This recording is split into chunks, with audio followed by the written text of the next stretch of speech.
श्रीराम समर्थ. परमपूज्य बेलसरे बाबा लिहितात, समाधानाची तळमळ असणे हा तर जीवाचा मूळ स्वभाव आहे.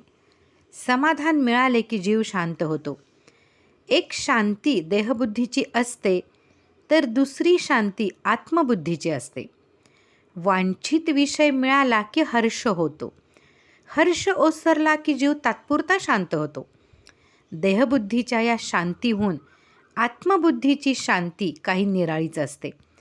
ती फक्त आत्मदर्शनानेच मिळते.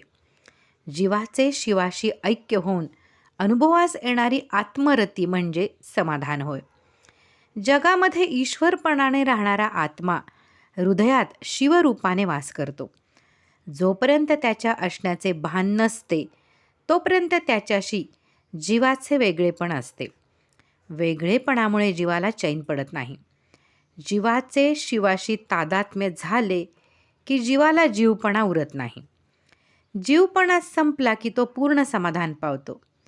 जीव शिवरूप होण्याची प्रक्रिया मोठी विलक्षण आहे. शिवरूप झालेल्या जीवाचे स्थूल देह विश्वातील पंचमहाभूतांशी समरस होतो. त्याचा प्राण विश्वव्यापी चेतनेशी मिसळून जातो. त्याचे मन विश्वमनाशी संलीन होते. त्यामुळे तो सर्वांच्या अंतःकरणाशी एकरूप होतो.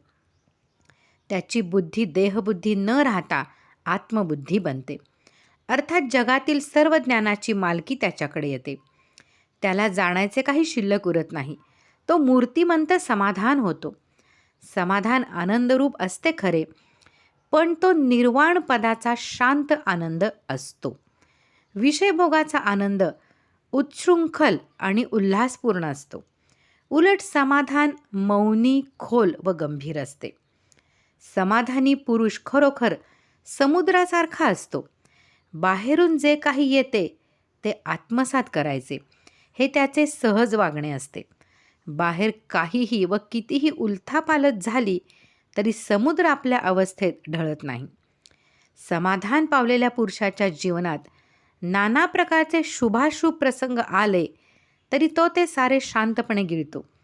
काही झाले तरी तो आत्म्याहून यत्किंचितही ढळत नाही. त्याच्या शांतीला धक्का पोचत नाही. ही स्वरूप शांती ज्याला लाभते त्याला जे त्याच्यापाशी नाही त्याची कामना नसते. जे त्याच्यापाशी आहे त्याचे ममत्व नसते.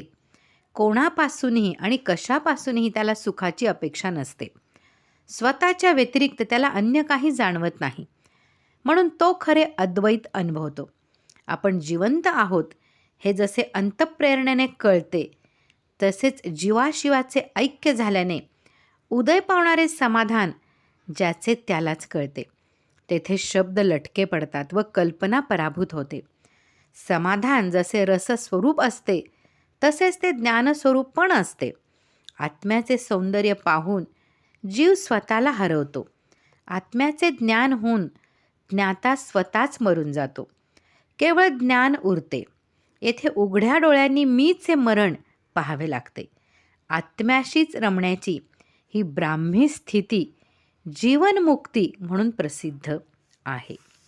श्रीमद दासबोध प्रवचन पारिजात दशक 6 समास 10 अनिर्वाच्य. परमपूज्य बेलसरे बाबा. श्रीराम जय राम जय जय राम. जय जय रघुवीर समर्थ.